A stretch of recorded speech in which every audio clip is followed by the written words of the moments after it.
hey. Hey, London. Hi, Joe. How are you? Hi, London. You not Luke? No. Say hi. Nice to My meet niece, you. London. What's your guys' podcast about? My next one. We have one recording today, which is about holidays. Holiday traditions. Good night. Love Love you. you. Sleep well. Anders, come here. Well, Anderson has asked me to show you his ugly sweater he just drew. Cool. What is it? I don't know. Yep. Oh, that is good. No, I can't show it. There we Here go. it is. post it. Is it an ugly snowman that's brown? Yeah. Looks like a stack of donuts. Kind of does. Yeah, then those are supposed to be fire and rocks. Fire and rocks. He put some marshmallows and cornflakes or something stuck on there. Nah, you can't see him. All right, go to bed, dude. Love Awesome. Bye, Anderson. you. Well, let's kick this thing off. Let's get it going. We've got Cool. lots of fun stuff to talk about. Oh, definitely. Welcome to Should Be Common Knowledge. Definitely excited to get more episodes out to you all and have good, fun conversations. We're excited about this one. I'm Jonathan, and I'm here Luke. with my cohorts, I'm JP. Luke and JP in the house. Yes. Luke's Great just timing, laughing. fellas. You know, we just cut each other off so much, you know. So Oh my We're god. just so It's all excited good. to get a word in, right? Yep. Yeah, so we're here, like Lucas said, we just love to talk and you just love to listen. I like that phrase. we do love to talk. We do love to talk, and hopefully there's someone out there listening. So I think that's our new logo or slogan. someone's listening. No, it's like we Or love we to, like to talk talk. and you love to listen. That's good. I like that It's a good slogan. I like it. catchphrase. What do we talk about? Well, Whoa. tune in and find out. You'll see it's different every week. Tell us what you want to hear about for sure. And on that note, just a little shout out to our website. Make sure you're checking it out, sbckpodcast.com. You can read about each episode there. You can also leave comments there. You can also find us on the socials such as Instagram, etc., Facebook. We'd love to hear feedback about what we're talking about. Join the conversation. Send us your experiences or things you would like to hear us talk about as well. Definitely give us a shout out and then tell your friends. We'd love to get the word out and then also have that conversation ongoing there as well. So again, sbckpodcast.com. We're also streaming everywhere. Basically, just look for Should Be Common Knowledge in any of your favorite streaming apps. You can find us pretty easily. You can't escape us. We're everywhere. We are everywhere now. Recently on Pandora and iHeartRadio and Spotify. So we're definitely all across the board on places wherever you get your favorite podcasts from, all your content. Check us out. So we're excited to have you here today. We're going to be talking about a couple of great topics, of course. And as we usually do, we turn it over to our first segment, which is tonight will be JP leading us in our person, place, or thing. So basically, this is something that he's chosen, or as we rotate through this topic, we all choose one each time. The rest of us don't know what it is, and he's going to surprise us with a topic, and we'll figure out what it is. So it's our person, place, or thing. So take it away, JP. Okay. Well, awesome. Well, I am lucky enough to get the person, place, or thing this week, but I am, before I get to it, I've got a little follow-up on last week's or our last episode where I may have mentioned that I got the book Surrender, 40 Songs by Bono. Nice. If you are looking for a Christmas gift, Which didn't make it in the episode, by the way, but you can oh, tell it didn't about make it in now. the episode. Okay, so I'm going to bring this up. Okay. This book, Guy Can Write. This has been so much fun to read. And here's what I'm going to recommend. I want to support Bono, so I'm just going to buy the book anyway. But we were driving to California last week and I wanted to stay awake. And so switched over to my app and I listened to the audiobook. The audiobook is the way to go. Bono narrates it, interlaced with the music, and he picks up the guitar. So you get the audio experience with it. And so if he talks about a song, it plays in the background and he'll talk about different parts of the song and sing little riffs. I don't know that I'm going to go back and even continue reading the book just because the audio book is so fantastic because it's a multi-sensory experience. The book with the sound and the music interlaid over it. It's fantastic. fantastic. So there's my quick little plug. So I guess I shouldn't be surprised. I mean, he writes some fantastic lyrics. I mean, just go read it. It's fantastic. I can't say enough great things about it. Love it. There's my plug. That's my spiel. All right, let me get to our person, place, or thing, which is right in line and kind of a segue for our topic for the day, which, I'm going to spill the beans. We're going to talk about the holidays, okay?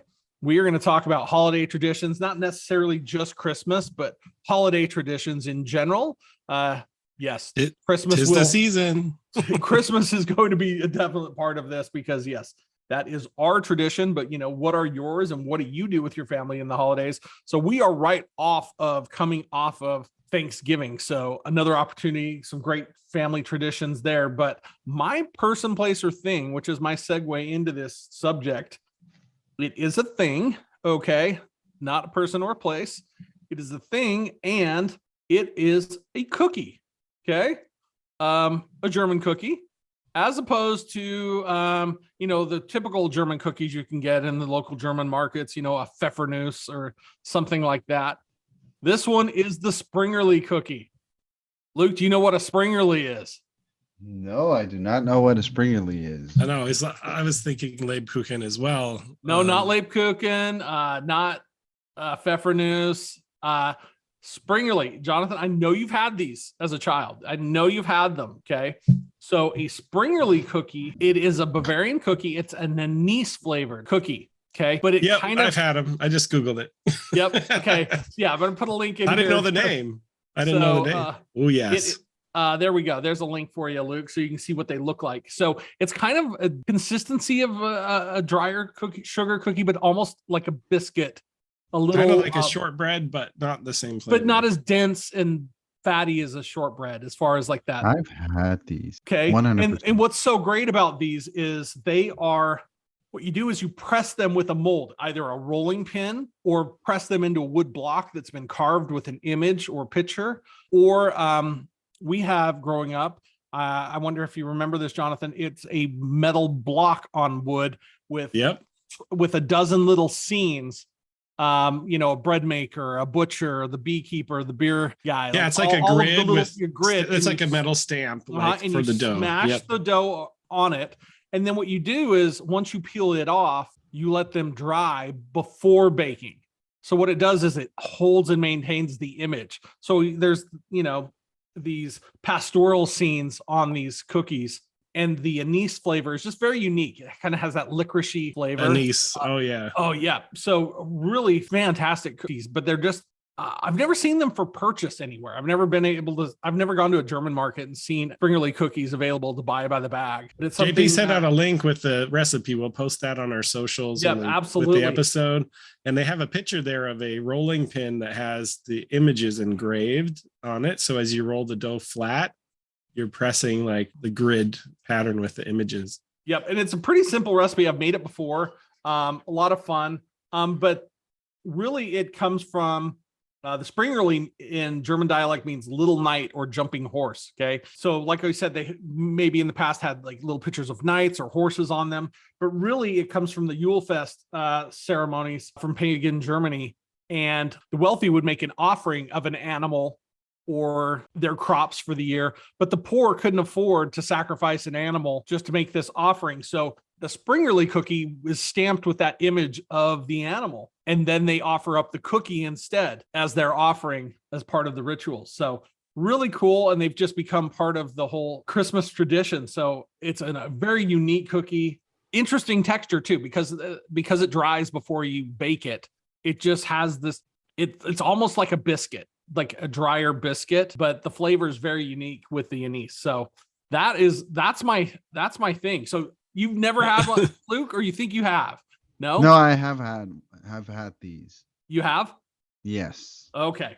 Once you know what you're looking at, then you're like, wait a minute, because I would be shocked if this has not worked its way into the Netherlands somewhat, being so close to Germany. You're very close. It's funny. I'm just reading this site that you sent. It says they're also used to celebrate births, weddings, and used as betrothal tokens. So, hey, want to get married? Here's a cookie. A cookie. Had I known. Oh, Kim And- probably would have been happy with the cookie. That what you just said about the molds, Mm-hmm. we have those too. We make a different kind of cookie that's also seasonal to like December. It's more of a spiced cookie. So there's cinnamon, cardamom, those kind of spices in there. Mm-hmm. It's called spéculoos. Oh, yeah, absolutely. Mm-hmm. They Yep. make them with that as well. That I know for Mhm. sure. And we have something very similar to the Springerle in Holland, and that's called Tai Tai. Thai And they're Thai, what's that like? also, yeah, I'll post a picture so you guys can see at least, but definitely look it up. We'll post it on the socials as well. That's also made out of a mold, kind of similar, but they are baked, and they're called Tai Tai, which means like tough. Uh-huh. They're not really tough, but they're a little thicker than a Mhm. marshmallow, like a more dense, like cookie-like, but it's sort of like a marshmallow texture. Like you could squeeze it in like a cushion, Like I would- chewy. and they're I would made think it's into. pretty looks really similar to the good. Springerle. That's how I would describe the Springerle. You just did it better than me. Mhm. This But looks really yeah. tasty. The one he just sent out, usually in the shape of Oh. like a soldier or something. Oh yeah. Mm-hmm. Yeah, and you can see that the browning they put like egg. I think they put egg on it Like an egg in the wash. mold, and then Oh, when cool. they squeeze it, it stays on there. So when it bakes, it breaks brown. But they're really nice. It's a tradition. Early December, that's when you get them. I assume when you it also comes have to- the windmill cookies as well. They have in Germany. I'm sure they come from Holland as well. Yeah, that's the ones that are more spéculoos. You The can find those spéculoos here. windmill. Yeah. Mm-hmm. Oh yeah, with the almond. Yes, Mhm. that's really nice. On some of the Springerle sites I was looking up, they did have the windmill, and they said also used with the spéculoos dough. So Cool. Oh yeah.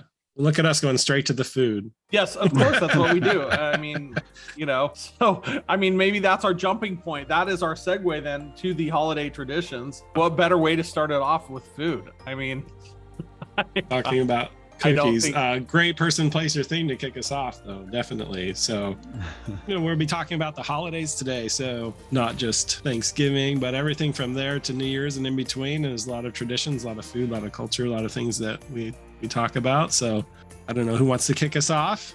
I'll kick us off because I wanted to get back to what JP was saying. German cookies. Every year with Christmas, every time I go home or I make it home around the holidays, luckily this year I get to go home for the first time in 4 years to go have Christmas with my family.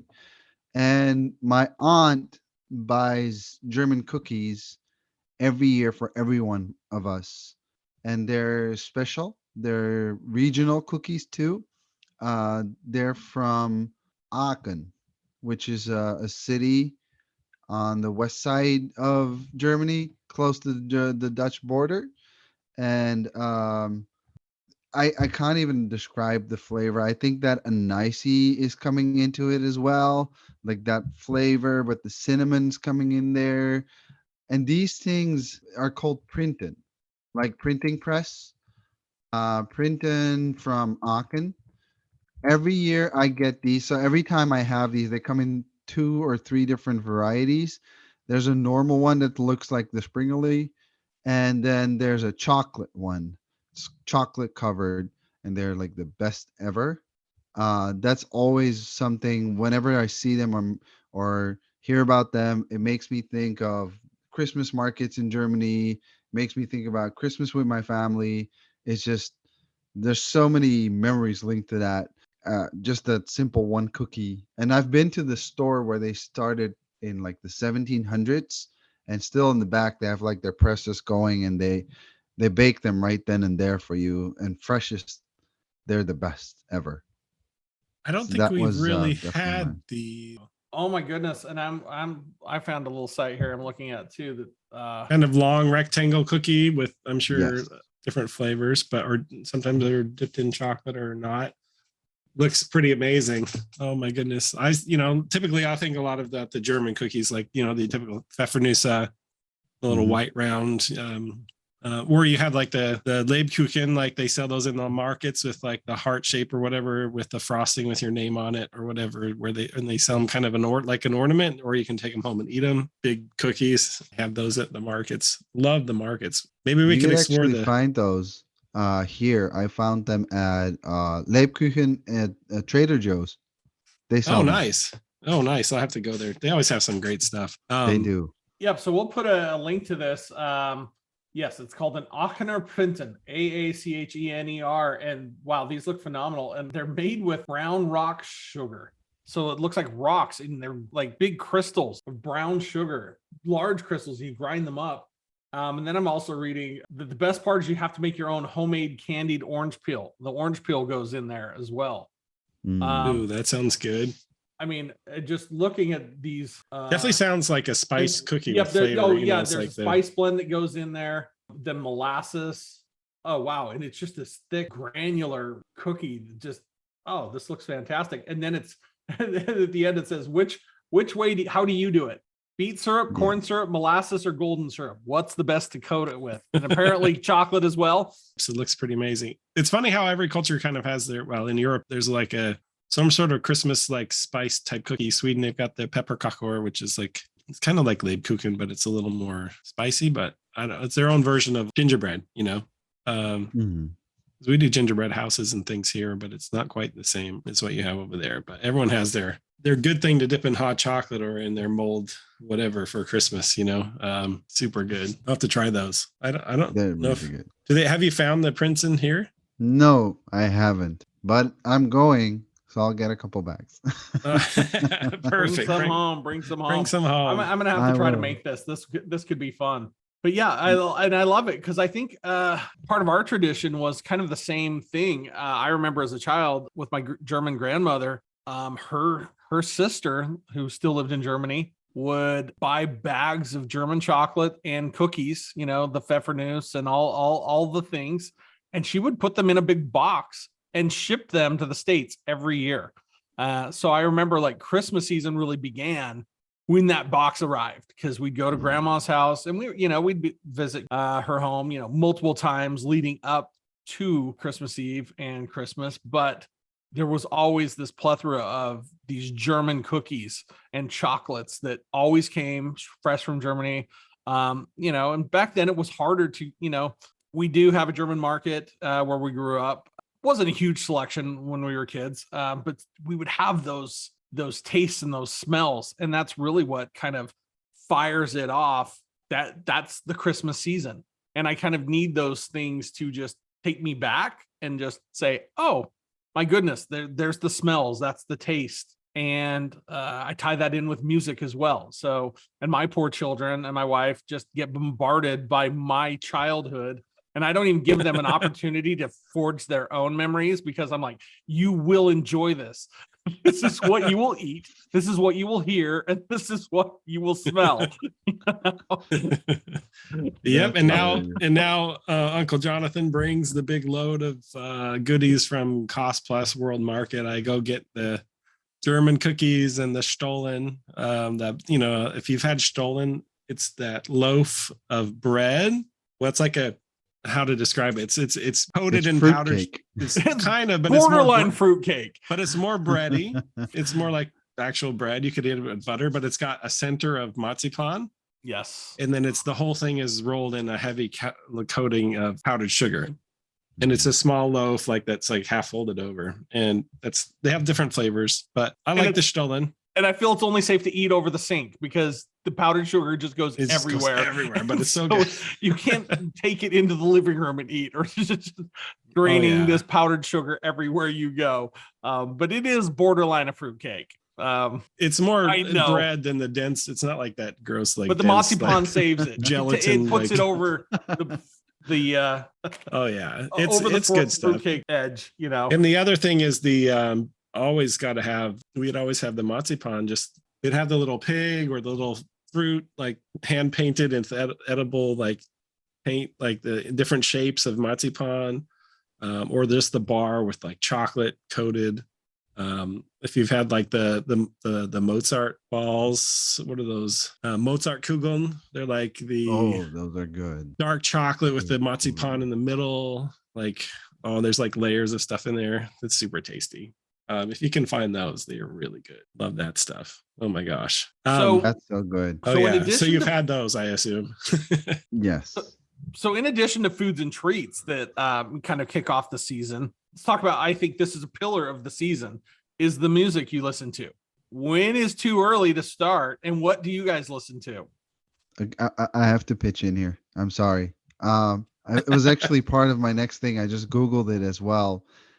So as a holiday tradition, in Holland, we have the top 2000 from December 25th. So on Christmas Eve, it starts, and they do 2000 hits. And you get to vote every year on which ones are going to be the Is it ones. Christmas music hits or any hits? Any hits, and it's I the love it. same, basically the same top 10 every time. So, and then they end on New Year's Eve at 12 o'clock. So that's the That's last awesome. song. So, and they do that every year, and it's so funny. I was just looking into it before the Mozart balls, and they have the same top 10 basically every year. So the number one song has been, I think, for 25 times over, 25 years in a row almost, Queen, Bohemian Rhapsody. Then there's the Eagles, Hotel California, Deep Purple, Child in Time, Led Zeppelin, Stairway to Heaven, and Meatloaf, Paradise by the Dashboard Light. That's basically the top 5 every year. Who votes these in? Is That's it, funny. is it almost tradition that you can't vote any other way because it just No, wouldn't be but the same? You can Like- definitely like look it up. There might be sometimes like they have some different song be number one, but it's like Bohemian Rhapsody, Eagles, Led Zeppelin. Sometimes there's Billy Joel, Piano Man in there, but for years and years, basically that's the same top 5, and it's just awesome. It just reminds me every time I hear those songs, it reminds me of growing up, Christmas, and then listening to the radio all day long, reading a book or something, but having the radio blaring out all the time, every day, from between Christmas and New Year's.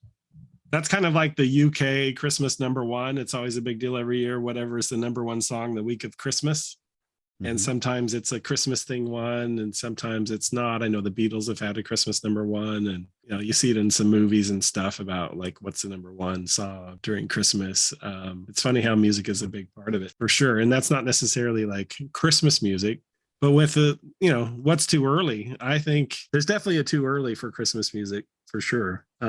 Before Thanksgiving, I think is too early. That's exactly the cutoff point. I turned the radio on like the day after Thanksgiving, and it's like on repeat, like Christmas songs. But I noticed this year, like the grocery stores in the U.S. had even the night of Halloween, the Christmas candy and stuff came out. Things they were selling. I was like, wow. And then Oh yeah. music came pretty quick there after that. Yep. But too early. They just skip over Thanksgiving and everything. It's like a month. I've been too early. Traditionally one to, hey, one at a time, get through the holiday, then start the next. This year, I don't know why. I just, maybe the kids are at an age, I didn't care. Put the tree up a few days before Thanksgiving, turn on the music, start doing it, whatever. Who cares? But I used to be very traditional as far as, hey, tree shouldn't go up before a certain point. Don't listen to Christmas music. But you know what? I love it. Who cares? Do it whenever. That's like our parents started doing that as well. They would just set up the because they like it's getting darker at night, so they like the light and the look of the tree. And they'd have the fake tree, so it doesn't matter. And they just put it up and they just put the lights on, maybe a few ribbons or something, but they don't decorate it with the Christmas ornaments yet. But they have it in the living room for Thanksgiving, and my mom always does it with some like Thanksgiving kind of color bow, and then they change it for Christmas after that. But they just wanted to enjoy the atmosphere of it, which is so different from when my dad was a kid in Germany, where you didn't even see the tree until Christmas Eve. That was when it would appear in the house, which now we definitely enjoy it a lot longer. But yeah, I watched Christmas Story with my kids last night. In Christmas Story, you'll shoot your eye out. The kids were like, wait, what are they doing? They're putting the tree up, and it was Christmas Eve. And they're like, why are they doing that? I'm like, no, that's kind of traditionally, the trees didn't go up till Christmas Eve, but now, hey, let's roll with it all month. I'm all about it. Love it. Why not? Get the tunes going, get the lights on. In our family, one tradition, we've got a my dad always had all these vinyls with Christmas music, and there's one we always listen to when we're putting the tree up. JP can intro that. He's got it. He even made us all digital copies of it. You I think I might have a need to vinyl. like see if you can even play this over the podcast. I don't know, but we need to make an SBCK podcast Spotify playlist. Oh, we need to should put our Christmas lists on there and add them all of our songs on there, because it is a very, for us, I know for you and I, a very specific set of albums that Dad had on the vinyl, and it is not Christmas until those are going. We can So, definitely set that. The one up, I'm for thinking sure. you're thinking of is it's going to sound random, the Rita Ford Music Box Christmas. Yep, Okay? that's the Some one. random lady who collected German music boxes and made an album with it. And it's an old album. You can find it on Spotify, definitely there. And that has to be playing when the tree is going up. That's so fun.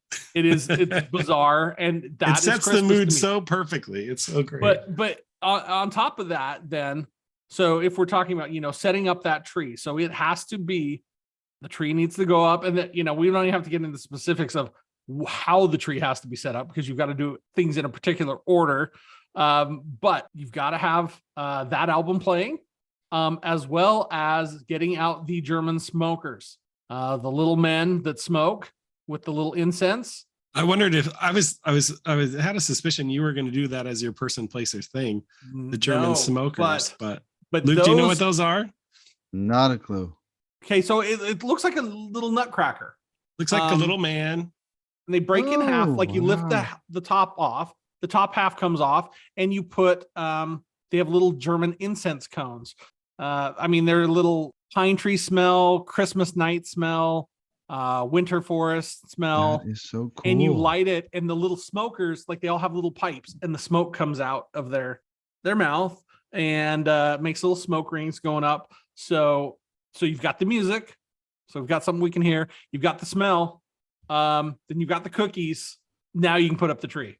That's the order. And what's crazy is how specific these memories are, or these traditions, that you want to keep it going. And it is so hard for me to vary, and I want to get my kids to make their own traditions, but I'm a kid at heart as well, so, but I am becoming more flexible. But in my heart of hearts, Mariah Carey would never come on the radio while we're setting up the tree, but I will admit she makes an appearance, because she is Miss Christmas. True. So I don't know. I love it. It's just all about that, and having the taste, the smells, the sounds, all the things. That's what that whole season's all about. It's so fun that you said that. It really segues into what I was thinking. There's always a single song that when I hear it, that's when I know it's Christmas.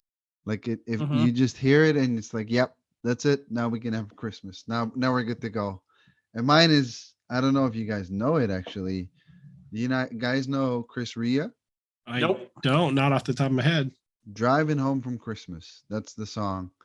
It is so quintessential for me to hear that song. That is like, if I hear that, then bring on the glue wine, bring on the ice skates. Let's go skating, and let's go to ice ring, and have a good time. And yeah, we'll put it on the Spotify music playlist for the podcast for sure. Cozy up inside next to the tree. That's kind of like. I know the song. I know that song. Dun dun dun dun dun dun dun dun dun dun. Yes. Don't quit the day jobs, guys. I know that song. I know it. Oh, it's good. It's good. No, music really sets a tone. That's for sure. Like, I love it.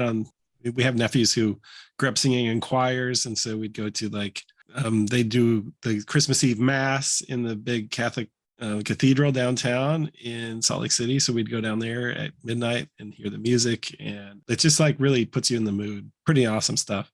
You got to have the food. You got to have the music. What else are we missing? Maybe what do you guys do for your Christmas food? Because Christmas I know that dinner varies. Christmas dinners, Christmas and when Eve do you have it? Day. It's very different in America, because some people here do it on Christmas Day, which is a little foreign to our family.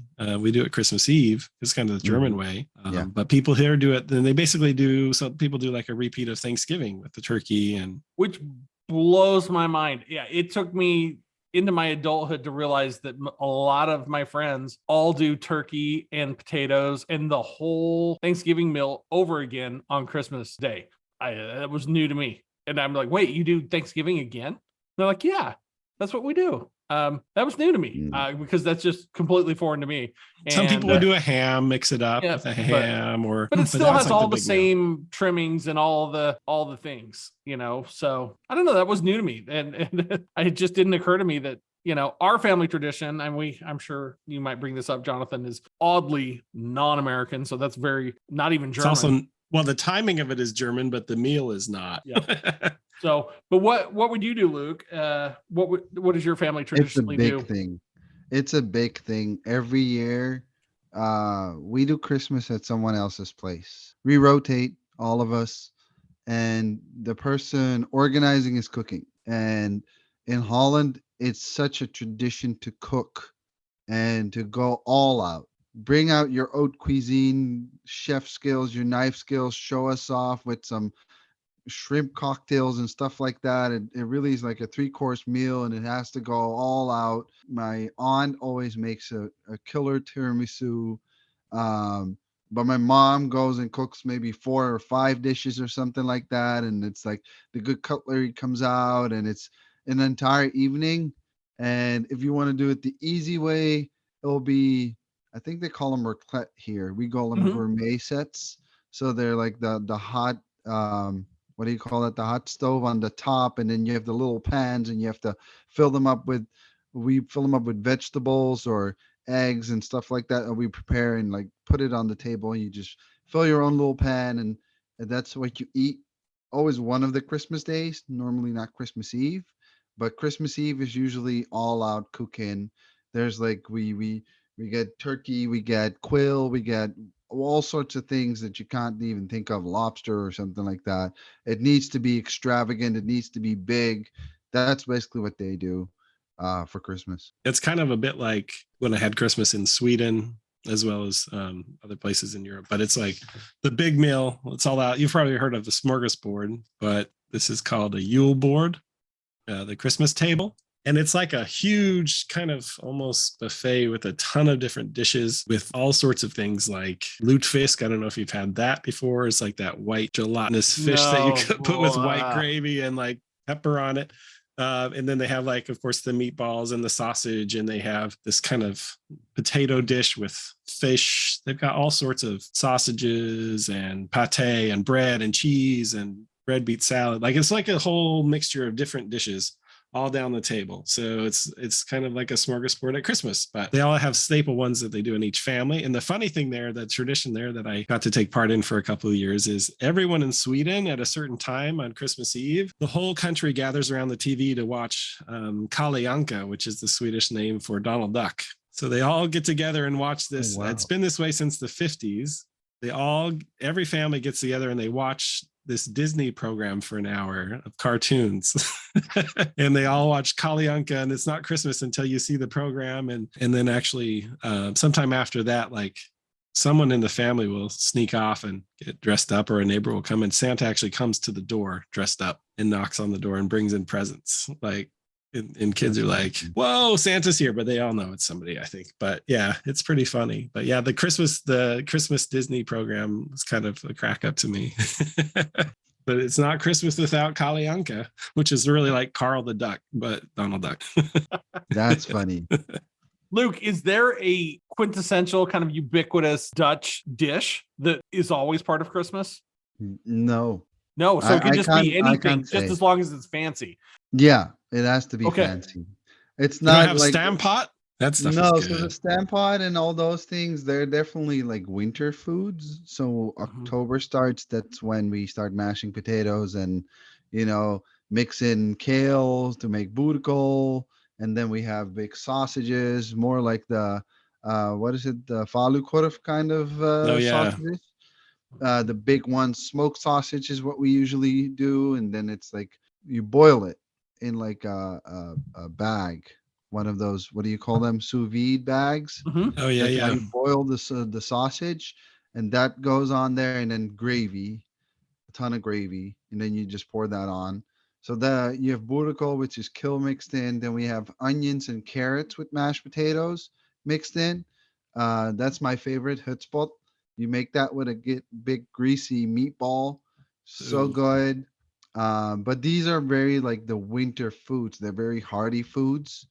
but we won't eat that on Christmas because Christmas is like we have to have the entire family together and everyone needs to be there and on the it's like church, like you have to be on your best behavior, your best clothes on, you dress up, you get your dress shoes on, there's an exchange of gifts after dinner, everyone gets something for someone else, and then the top 2000 is playing in the back, and basically that's Christmas Eve for me. Oh, that's fun. But you guys don't have a thing like, in Germany, they have the pickle ornament where you hide that on the tree and the kids who find it get a little present. Or in Denmark, they have like this rice pudding that they eat, in Sweden too. And there's an almond hidden in the bottom of one of the bowls. And whoever gets that one gets like a little gift. Funny things like that. We do some of those we do the pickle ornament sometimes in our family. And we do stockings the next day, of course. But it's definitely like interesting to see how it can vary country to country. And sometimes we'll do the British poppers, those things you pull apart at the table, at the dinner table, and then you get a little paper crown and a little toy or something in there. It's always good. My mom spent a little time in England as a kid, and then she also was born and lived in Africa, in Ghana as a kid, and there was a lot of the British times there. So some of those came over. And actually our meal is kind of not the norm for America or anywhere really. It's kind of our own family thing, what we do on Christmas Eve. I don't know, JP, if you want to go into that and tell them what we do. Oh, well, we do Christmas curry.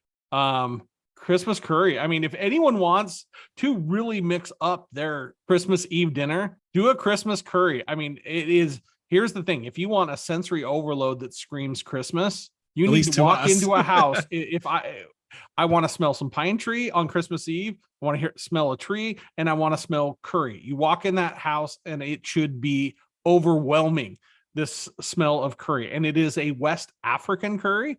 Originates in Ghana, so it's odd as all get out. I mean, it seems the weirdest thing to ever have, but it is the perfect winter meal.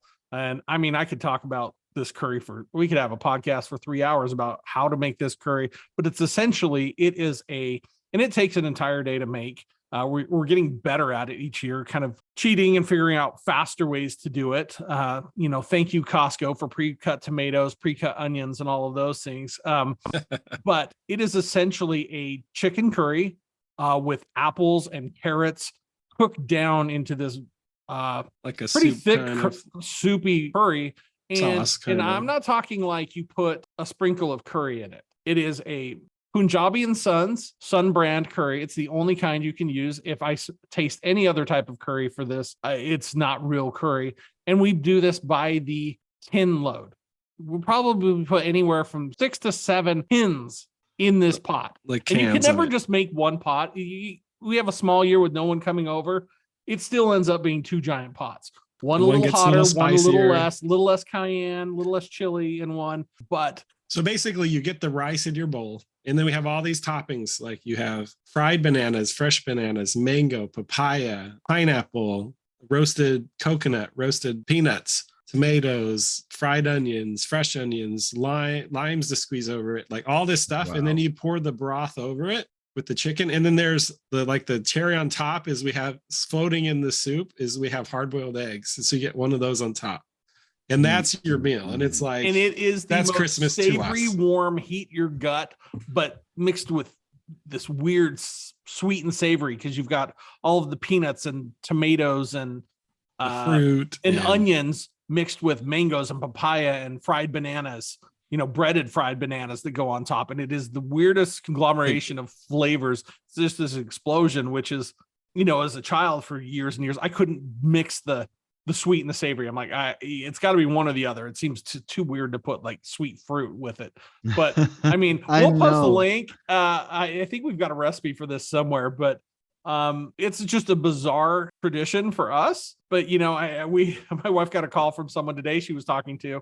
You guys still doing the curry? Don't forget about us.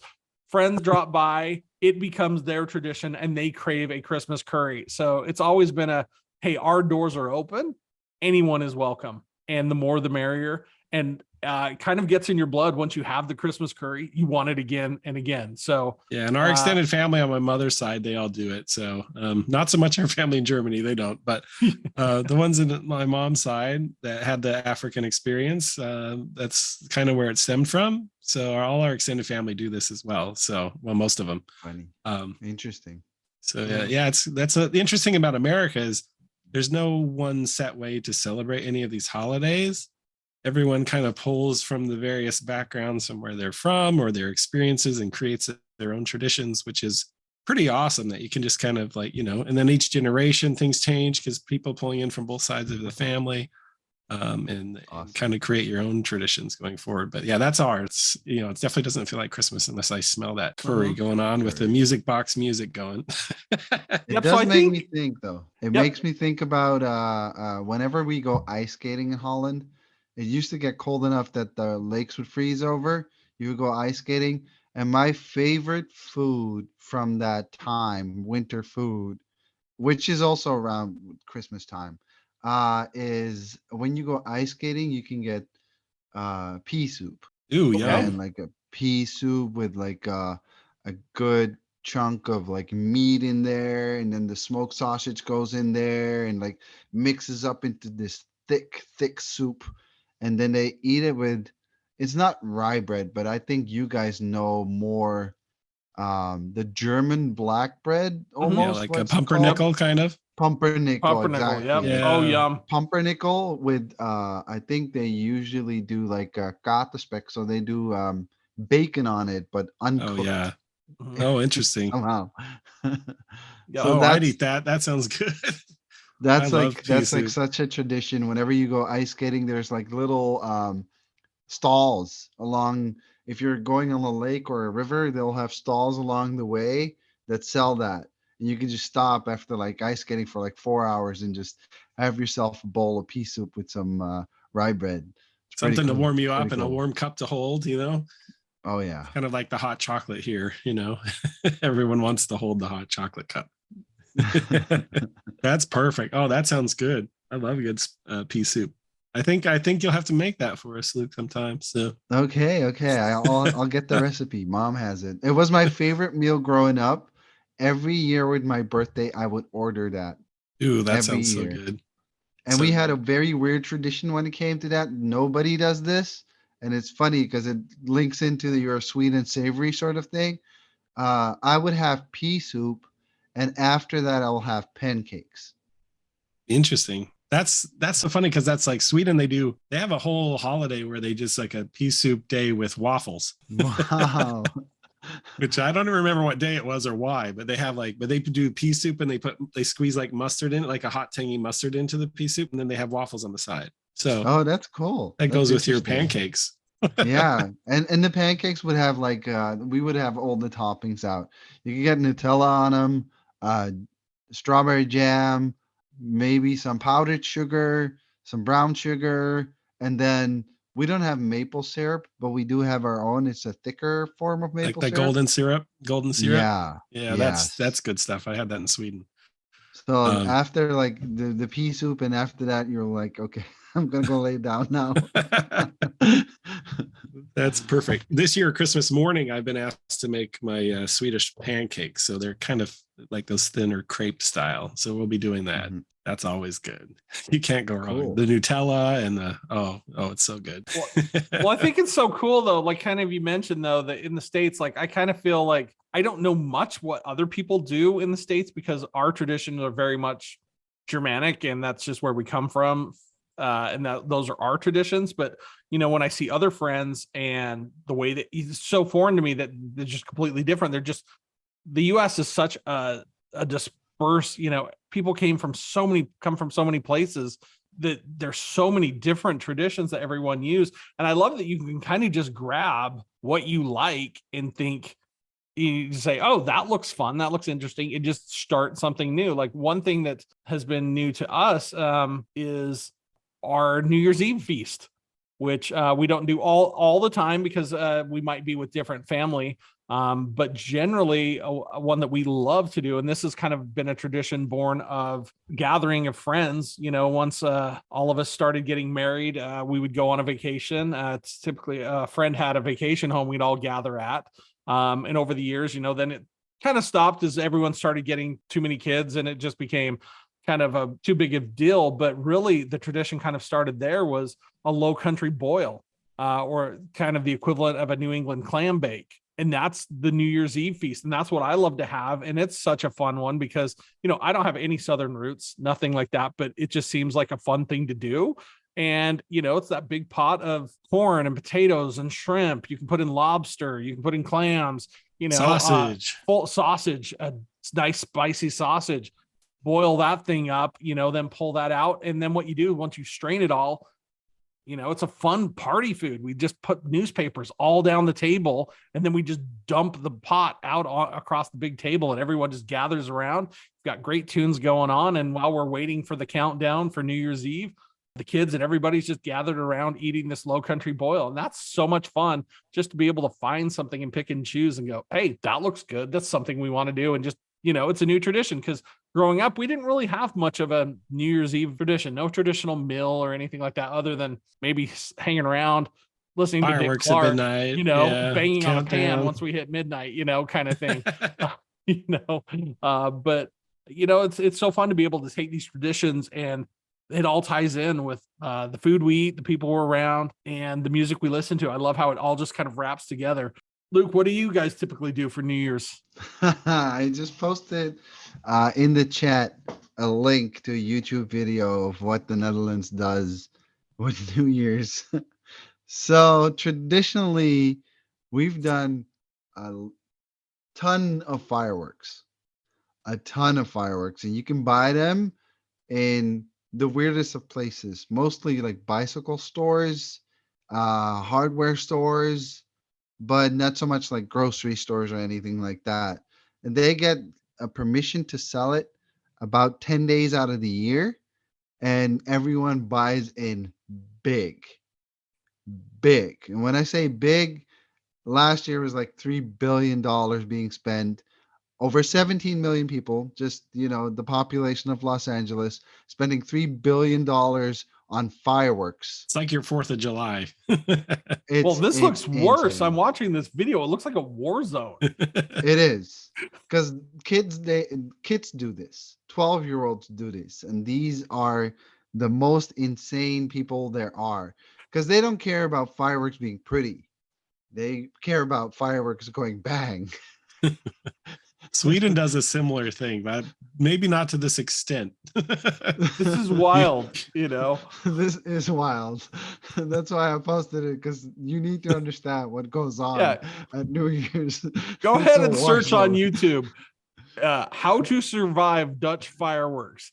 There's my whole goodness. video on how to survive. And they showed a quick glimpse of the Oliebollen, which you talked about a couple episodes on the street food, but then it's all been about explosions after that. So at 12 o'clock, everyone gets outside. They all have their own like fire pit going in front of their house, and they just drop fireworks in there. And it's like the arrows are shooting up, and everyone's doing it in the neighborhood. So the entire neighborhood's going insane. It's just fireworks everywhere, fireworks galore. And it's just the entire day from 11 o'clock in the morning, kids go out with a bag full of like $600 worth of fireworks, like little bangers and stuff like that. And they just walk around all day outside blowing these things up. And while they're doing it, they might blow up some trash cans. They might blow up some bus stops. They might blow up maybe a muffler. Kids will be kids, I guess. It's craziness. I'm just watching this. Every year this happens. Looks like total chaos. And there's a whole section in this video showing pets and animals cowering in fear. Oh, I can imagine. Oh my goodness. There's no better way to explain it than with this video. Oh my goodness. It's hilarious. That's like every like every 15-year-old's like dream, Yeah, I did it once. There's kids that do it every year. They save up the rest of the year so they can buy their fireworks, and they go out and they have their backpacks stuffed to the T. Oh, It's that's wild. crazy. It is crazy. It's insane. And my parents always told me just don't don't do it. Just don't go outside because there's people like, they go to Belgium and they get illegal fireworks and stuff like that in the mix as well. And then it's like nitrates and they're like half bombs and stuff and like pipe That's so bombs funny you almost. say that because we grew up with that same phrase. People would in Utah would drive to Wyoming to buy illegal fireworks, the M80s and Crazy. the different things, bottle rockets and things that didn't allow in Utah growing up. That's so It was, funny. hey, I heard you're going to Evanston. Can I give you $70 for you to pick me up some stuff? Get the good stuff, it's crazy. Hey, question for you. Do you guys have a most memorable New Year's Eve location that you've ever been? Ooh. Ooh, interesting. I've been to quite a few memorable New Year's Eves. I would have to pick. Anything exotic or somewhere cool? Not so much exotic, but when I ask my wife, she's like New Year's in Amsterdam. We stayed at friends, and we just stayed inside, listened to some tunes, and had some good food. And then we came out at 12 o'clock, and she's like, "This is the best fireworks show I've ever seen. Just the entire skyline of Amsterdam is just filled with fireworks the entire time for like 2-3 hours or something." So Oh, that that's that was fun. that was topping hers. But we traditionally would go to a club when you're like 18, 19, but there would be like big festivals and like big DJs and stuff like that. Like I've been in a old silo, gas silo, no, yeah, gas silo that they have in Amsterdam, and it was it went out of operations like 80 years ago or something like that, and now they turned it into an event space. So they have like the atmosphere is there for techno music and stuff like that, where it's just crazy, like the lights and everything, and then the industrial location just adds into it. So Everyone just that's partying in the new year. partying into the new year until like 7 o'clock in the morning or something. But yeah, that kind of like is what's the tradition. The thing for me with New Year's is so the oliebollen, which is like fried dough balls, filled with raisins is our favorite. Is my favorite. You've got the plain ones are filled with raisins, and then champagne at midnight, and then I think that's like the thing. It's not so much the meal; it's just the Oli bowl with the glass of champagne, and then walking outside, seeing the fireworks, and saying hello to everyone in the neighborhood. Basically, that's what happens every single time. You just go outside, and because you're outside and you see everyone's outside, you just have a chat. You wish everyone a happy new year, and after that, you go back in, you watch some more ABBA songs, and but I think my when favorite was I did get to go one year, which I would recommend everyone to do at least once, is go to Sydney to the Harbor Bridge fireworks for New Year's in nice. Australia. Because they're always the first, right? And they kick it off around the world. And the iconic bridge over the harbor and all, it's quite the show, the fireworks. And they have all the boats out in the harbor, all the people watching, and the whole area around there, around the keys there is all packed with people and good food and hanging out. And it's a good vibe, and everyone's hanging out. And then the fireworks show starts, and you got the opera house across the way. And it's just, oh, it's cool. You got to do it at least once. That was one of my most memorable, I'd have to say. So cool. So much fun. What about you, JP? Mine are much more prosaic, nothing real exciting. Honestly, it's usually just, I'm making myself feel old here. I mean, I can't even remember the clubbing days. I know it happened, but it's generally maybe on vacation. It typically somewhere warmer, but usually with friends. So not so much a family holiday. We might be still where, if we go to my wife's family, we might still be with them. But generally, it's more now at this point about the kids having a great meal. Nothing too spectacular, but just being surrounded by friends. That's where I think the Christmas is more focused on family. New Year's Eve, friends, open Yes. up that circle a little bit more, have more people over outside of the immediate family. Yeah, nothing super spectacular, just usually I'm down after the holidays. Once we hit New Year's, we're a little more low key, just chill, hang Yeah. out, have a good time, watch That's some good. movies, eat some food. And I think- like you said, I think- then we turn on YouTube and we start watching the countdowns, and we watch everywhere that's had it prior. So we watch the Sydney Bridge, you watch all that, have that on in the background while we're eating the meal. So Yeah, see the Times That's Square awesome. ball drop in Yep. Times Square. That'd be fun to do Times Square once, but I heard it's like hours in line. You have to get there early and wait and stand in the cold. and it and always looks so cold. it always looks Oh, freezing in New looks- York City in Times Square. But I think it'd be fun to do at least once. I would like to at least one time, but with a ball drop. But Mhm. yeah, that's like the big Big American like iconic spot, or the fireworks around. They do that here as well in the Bay Area. The fireworks here are usually foggy, and so you see like a blur of, at least on 4th of July. Half the time you see like well lit up clouds. But yeah, no, fireworks are always a good time. That's for sure. Ring in the new year. And I think by rule we should just all be off work for like 2 weeks from like mid-December to New Year's. There's no use. There's no use. Like seriously, from the what is it, like December 15th or something? Nobody's really doing things. No, even You if they're know? at work, their mind is like ready to just get out of there. Yeah. Well, when I lived in Yeah. Romania, oh my goodness, like the 1st of December through the new year, no one does anything. Like, I don't know how the country functions. It just grinds to a halt. It's all about family and Christmas. If you're trying to get business done or whatever, it's nope, we're with family. No, don't even bother. We're not going to pick up the phone. We're not going to answer the door. It's all about family and that holiday. And it is, it's really interesting how, yes, I would love it. Luckily this year I've got some decent amount of time off coming up. So I'm looking forward to that. Definitely for sure this Christmas. I love it. Well, this will probably be the last one we get out to you guys this year. We've got some vacations in the works, and no, I think this will be the last one. And then get ready for a new year of new podcasts. We just want to wish you all a great holiday season, whatever you celebrate. Happy New Year. Great time with friends and family. But we appreciate you listening.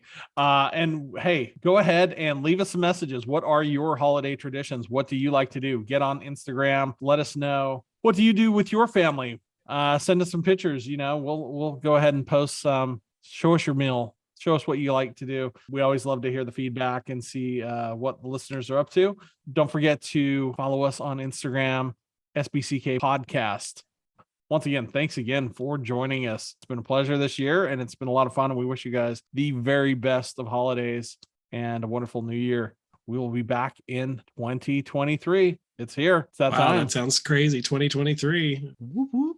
Yeah, I got that right. I had to think. I'm like, what year is this? Oh, yeah, it's 2022. So 2023 is right around the corner, and we will be joining you then shortly. So anyway, that's going to wrap it up for this year, the final podcast.